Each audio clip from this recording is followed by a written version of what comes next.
수능을 앞둔 지금 수험생들에겐 하루하루가 금쪽 같은 시간일 텐데요. 우리 학생들이 남은 시간을 어떻게 보내느냐가 그 어떤 때보다 중요할 것 같습니다. 자, 윤상현 선생님, 구체적으로 남은 시간 어떻게 보내야 좀 효과적일까요? 네, 이제 화면을 통해서 좀 설명을 드리겠는데요. 일단은 가장 기본이 되는 것은 평소와 동일한 어떤 일상을 유지하는 노력이라고 생각합니다. 그래서 이제 뭐 평소와 동일한 일상이라고 하니까 평소에 밤에 공부하고 낮에 잤던 이런 친구들은 그 일상을 그대로 유지하라는 얘기가 아니고요.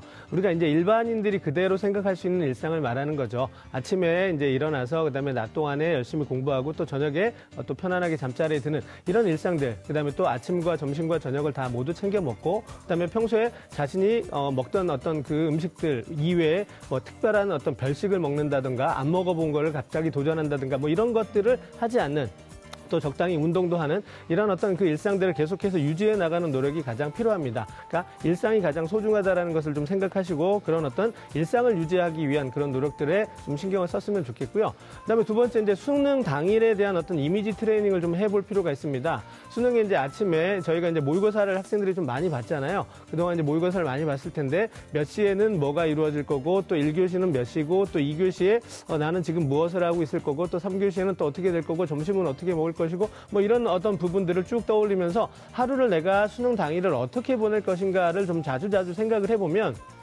아마 본인이 생각한 그 비슷한 대로 이제 수능 시험장에서 아마 생활을 하게 될 겁니다. 그렇다면 우리가 사실 제일 두려운 부분은 그 낯섦이거든요. 근데 이제 새로운 환경에서 보게 되지만 그 부분이 나에게 조금 더 익숙할 수 있다면 마음이 그만큼 편안해질 수 있을 거라고 생각이 되고요. 마음이 편안해진다면 우리 학생의 실력을 제대로 좀 발휘할 수 있을 거라고 생각이 돼서 미리미리 이제 그 수능 시험일에 대한 어떤 그 이미지 트레이닝을 좀 해두면 좋을 것 같고요. 그다음에 이제 세 번째 수능 시험표를 이제 받게 되죠. 받게 되면은 수험장을 이제 방문을 하게 됩니다. 그러면 그 수험장의 교실을 외부에서 확인할 수 있는데 내가 시험을 치르게 되는 교실은 어떻게 되는지, 그다음에 또 시험 중간에 무슨 일이 발생했을 때 찾아갈 수 있는 그 고사본부는 어떻게 되는지, 또 고사장에서 고사본부까지는 어떻게 이동을 하게 되는지, 또 이제 화장실을 또 갈 수밖에 없잖아요. 그러면 화장실과 고사장은 어떻게 이동을 할 수 있는지 이런 동선들을 좀 꼼꼼하게 확인과 점검을 좀 해두시면 아마 당일날 좀 당황하지 않고 만약에 고사본부를 찾아가거나 화장실을 급히 갈 일이 발생했을 때 당황하지 않고 그런 일들을 좀 해결할 수 있을 것 같고요. 그다음에 이제 공부를 좀 하게 되죠. 공부를 하게 되는데 뭔가 새로운 것, 또 엄청난 것 뭐 이런 것들을 하려고 집중하기보다는 앞서 이제 선생님들이 말씀해 주셨던 그 자신의 성적대별로 필요한 내용들을 좀 정리해서 그런 어떤 내용들을 좀 학습하는 그런 어떤 부분들로 좀 시간을 좀 보내면 좋을 것 같고요. 그다음에 이제 수능 시험 전일에 필요한 물건들을 좀 챙겨둬야 됩니다. 뭐 내가 이제 입고 갈 옷도 마찬가지고요. 그다음에 또 이제 휴대할 물품들 이런 부분들을 좀 챙겨놔야 되겠죠. 그다음에 또 나는 평소에 시험을 볼 때 뭐 초콜릿을 먹거나 사탕을 또 이렇게 먹거나 그러면 두뇌 회전이 조금 더 좋아졌다라고 판단이 되면 그런 부분들도 좀 챙겨두는 거 필요하겠고요. 뭐 이제 수험표를 받게 되면 또 이제 수험표는 아직 받지는 않았지만 신분증 같은 경우는 굉장히 중요하죠. 그래서 신분증, 뭐 본인의 이제 주민등록증 같은 것 이런 것들을 꼼꼼하게 좀 챙겨두는 게 필요할 것 같고요. 그다음에 이제 시험장에 모든 책들을 가져갈 수는 없잖아요. 그다음에 또 욕심을 너무 부려서도 안 되기 때문에 그 시험장에서 자기들이 이제 간단하게 좀 쉬는 시간이라든가 점심시간 또는 짜투리 시간을 이용해서 볼 수 있는 그런 어떤 그 교재나 어떤 그 오답노트 같은 거 이런 것들을 조금 준비를 해주는 거 좋을 것 같고요. 그다음에 시험 전에는 숙면을 취하는 게 좋습니다. 그런데 이제 많은 수험생들이 시험 전일에 숙면을 취하기가 좀 어려울 것 같아요. 아마 긴장도 되고 그래서 며칠 전부터 이제 숙면을 취할 수 있는 그런 어떤 노력들을 좀 해두는 게 좋겠죠. 만약에 잠이 안 온다면 따뜻한 물로 좀 샤워를 한번 해본다든지 아니면 그냥 누워서 불안하게 생각하지 말고 뭐 책을 보면서 좀 졸린 책 더 좋겠죠. 그러면서 이제 잠을 자연스럽게 청하는, 그래서 11시나 12시 정도에 이제 잠을 좀 취할 수 있는 취침에 들어갈 수 있는 그런 어떤 일상적인 흐름을 좀 유지한다면 아마 좋은 결과로 이어지지 않을까 이렇게 생각을 합니다. 네. 자, 시험 당일이 역시 수험생에게는 어떤 날보다 더 중요할 것 같습니다. 조미정 선생님, 시험 당일에는 그러면 어떻게 해야 할까요? 네, 전날 잘 자고 일어난 거죠. 네.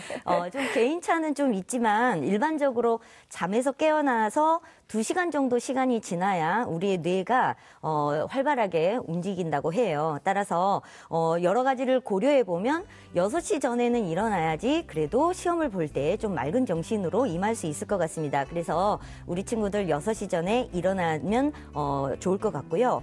또 평소에 먹던 대로 아침 식사를 해주면 좋아요. 특별히 뭐 그날 힘을 써야 되니 고기를 먹는다거나 이러지 않았으면 좋겠고, 대신에 평소에 아침 식사를 안 했던 친구들 입장에서는 그동안 안 먹다가 갑자기 시험날 아침에 뭘 먹게 되면 나중에 그게 바로 효과가 나오는 게 아니라 시험을 보는 중에 배가 아프거나 소화가 잘 안 되거나 이런 상황이 발생할 수 있습니다. 그래서 이런 부분은 좀 주의를 해주시고 미리 내가 그날 무엇을 먹는 게 좋을지에 대해서도 한번 테스트를 좀 해봐서 편안한 음식을 드셨으면 좋을 것 같아요. 그리고 이제 또 하나는 복장에 문제가 좀 있습니다. 좀 수능 보는 날은 날씨가 좀 추워질 수도 있는데 이거는 기분에 따라서 평년하고 기온이 똑같은데도 본인은 더 춥게 느낄 수도 있거든요. 그래서 가벼운 옷을 여러 개 껴입는 것이 오히려 시험장에 갔을 때 더우면 하나를 벗으면 되고 추우면 다시 입으면 되니까 복장에 있어서도 평상시에 입었던 교복을 좀 입는 걸 추천해드리는데 그 위에 가벼운 외투를 좀 준비해서 더위에 대한 대응을 좀 했으면 좋겠습니다. 그리고 이제 모든 준비가 다 끝나서 이제 집에서 시험장으로 출발을 하게 되는데 보통 저희가 8시 10분까지 시험장에 입시를 완료하게 되면 좀 여유롭게 준비를 할 수 있게 돼요. 따라서 동선을 잘 파악해서 집에서부터 어느 정도 시험장까지 시간이 걸리는지, 그날은 또 교통체증이 좀 있을 수 있거든요. 따라서 충분히 좀 시간을 가지고 출발을 미리 좀 했으면 좋겠고요. 이동하는 동안에는 사탕이라든가 엿이라든가 초콜릿을 좀 먹으면서 긴장감을 좀 풀어주고 긍정적인 생각을 좀 하면 될 것 같습니다. 이렇게 좀 일찍 출발한다고 했는데도 만약에 너무 길이 막히거나 불의의 사고가 생긴다거나 이럴 경우에, 그래서 지각을 할 것 같다라고 생각하면 빨리 112에 전화를 해서 경찰의 도움을 받아서 시험장에 일단은 무조건 가도록 그렇게 해주시면 좋을 것 같습니다. 또 급하게 가다 보면 수험표를 빠뜨리고 갈 수도 있거든요. 이럴 때에도 당황하지 마시고 각 고등학교에 있는 시험장에 있는 시험관리본부에 가서 신분증을 주고, 또는 신분증이 없어도 괜찮습니다. 무조건 찾아가서 가수험표를 받으면 시험을 볼 수 있기 때문에 이 점에 대해서도 좀 알고 계시면 좋을 것 같아요. 그래서 시험 보는 중간중간 미리미리 준비해온 메모장도 좀 확인해 보시고요. 또 시험 끝나고 나서 쉬는 시간에 이 전 시간에 봤던 시험에 대한 답을 확인하려고 하다 보면 또 그거에 매몰돼서 다음 시간 시험을 망치는 경우도 있습니다. 따라서 절대 답안지 확인하지 마시고 차라리 다음 시간에 볼 시험에 대한 준비를 해주시는 게 오히려 좋을 것 같아요. 그리고 너무나 시험 시간이 길어서 장기적인 체력전이거든요. 그래서 쉬는 시간에는 체력을 보충할 수 있는 간단한 간식들을 먹어가면서 긴장을 푸는 그런 시간을 가지면 좋겠고요. 점심을 먹고 나서는 이 시험장 공기가 굉장히 좀 안 좋아요. 왜냐하면 많은 수험생들이 열을 내고 있기 때문에 공기가 신선하지 않거든요. 그래서 식사하고 나서는 가볍게 학교 교실 밖에 나가서 좀 신선한 공기를 맞으시고요. 학교 밖으로는 절대 나가시면 안 됩니다. 그리고 이제 시험 중에 어려운 문제가 생기거나 그랬을 경우에 나만 어려운 거 아닌가 이런 생각하지 마시고요. 여러분이 어려우면 다른 친구들도 다 어렵거든요. 그러니까 걱정하지 마시고 자신감 갖고 시험 당일을 보내시면 되겠습니다. 네. 또 최근에 디지털 기기 종류가 다양해지면서 이 전자기기에 대한 단속이 굉장히 까다로워지고 있는데요. 자, 이정영 선생님, 수능의 시험장에 휴대할 수 있는 물품 그리고 또 금지된 물품에 대해서 자세하게 알려주세요. 예. 아무래도 이 수능 시험은요, 부정행위 예방을 위해서 시험장 반입 금지 물품 종류가 이렇게 정해져 있습니다. 반입 금지 물품은요, 전년도와 비슷한데요. 교육부가 밝힌 금지 물품을 보게 되면 휴대전화, 스마트기기, 디지털 카메라, 전자사전, mp3, 카메라펜, 전자계산기, 라디오, 휴대용 미디어 플레이어 등입니다. 특히 지난해까지는 반입 금지 물품으로 명시하지 않았던 전자담배와 블루투스 이어폰이 올해는 포함됐습니다. 네, 전자담배와 블루투스 이어폰이 포함됐다는 거 다시 한번 알려드리고요. 선생님, 만일 또 불가피하게 이런 금지 품목을 소지할 경우에는 어떻게 또 해야 할까요? 사실 뭐 가져가지 않는 게 당일날 하루 정도는 가져가지 않는 게 가장 저는 좋다라고 생각하는데요. 네. 이렇게 그 시험장 반입 금지 물품을 불가피하게 이제 소지할 경우에는요. 1교시 시작 전에 감독관의 지시에 따라서 제출을 해야 하는데요. 통신 기능 등이 포함된 시계에 대한 점검은요, 매우 엄격히 진행된다고 하니까 좀 주의가 필요하겠습니다. 특히 그 휴대 가능 물품을 제외한 모든 물품은 매 교시 시작 전에 가방에 넣어서 시험 시간 중에 접촉할 수 없도록 시험실 앞에 제출해야 하고요. 그리고 이제 감독관의 지시에 따르지 않고 자신만이 뭐 가지고 있는 별도의 장소, 뭐 임의의 장소를 보관할 경우에는요, 부정행위로 간주될 수 있기 때문에 그리고 또 조금 기억하셨다가 절대 감독관 지시에 따랐으면 좋겠습니다. 네, 지난해 또 수능 시험장에서 적발된 부정행위가 총 241건으로 모두 시험이 무효 처리가 됐습니다. 그중에 탐구 영역 선택 과목 응시 방법 위반이 약 48.9%로 가장 많았다고 하는데요. 한순간의 실수로 그동안 노력했던 것들이 다 물거품이 돼서는 안 되겠죠. 자, 조미정 선생님, 수능 시험장 내 부정행위 중에서 학생들이 실수로 할 만한 행동들이 또 분명히 있을 겁니다. 알려주시죠. 네.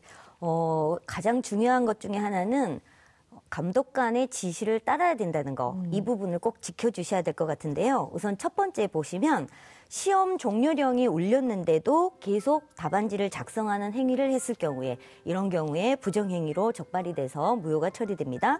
그다음에 이제 4교시 탐구 영역의 경우 본인이 선택한 과목이 아닌 것을 시험 보는 시간일 때 이런 선택 과목이 아닌 다른 선택 과목의 문제를 보고 있다거나 또는 자신의 거랑 그 다음 거 다른 것을 2개 이상 동시에 보고 있는 이런 행위들을 했을 경우에도 부정행위로 적발이 되니까 조심해 주셔야 될 것 같고요. 그다음에 시험장 반입 금지 물품을 반입하거나 또는 1교시 시작 전에 제출하지 않는 행위 이런 경우도 부정행위에 속합니다. 마지막으로 시험 시간 동안에 휴대 가능한 물품 외에 모든 물품을 휴대하거나 감독관의 지시와 달리 임의의 장소에 보관하는 행위 이런 것들도 부정행위로 간주되기 때문에 주의해 주셔야 될 것 같습니다. 네, 또 매년 수능 당일에는 비상교통 대책이 가동되는데요. 윤상영 선생님, 올해 수능일에는 어떤 대책들이 예정돼 있을까요? 네, 올해 수능에 이제 실시되는 그 비상교통 대책에 대해서 좀 말씀을 드리겠는데요. 수능일인 11월 15일 목요일 날은 이제 관공서 등의 이제 출근 시간이 오전 9시에서 10시 이후로 이제 1시간 정도 이제 늦춰지고요. 그다음에 아침 시간대 이제 대중교통들의 어떤 그 운행 횟수를 좀 증가합니다. 그래서 지하철과 열차 등의 그 출근 혼잡 시간대가 기존에 이제 오전 7시부터 9시까지 2시간이었는데요. 이제 오전 6시부터 10시까지로 4시간으로 좀 늘렸습니다. 그렇기 때문에 이제 이 혼잡 시간대에는 그 지하철과 시내버스 또는 마을버스의 어떤 배차 간격이 짧아지고 운행 횟수가 굉장히 좀 늘어납니다. 그래서 수험생들이 조금 더 편안하게 고사장으로 이동할 수 있도록 도움을 주고 있는데요.